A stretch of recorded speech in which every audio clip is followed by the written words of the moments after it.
Hello বন্ধুরা, this is Achinta. Welcome to back my channel Achinta roast.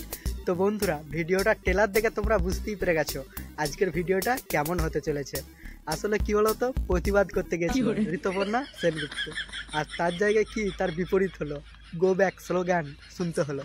চলো, কিসের জন্য শুনতে হলো সেটা তোমাদেরকে বলবো না দেখাবো, চলো দেখে নাও।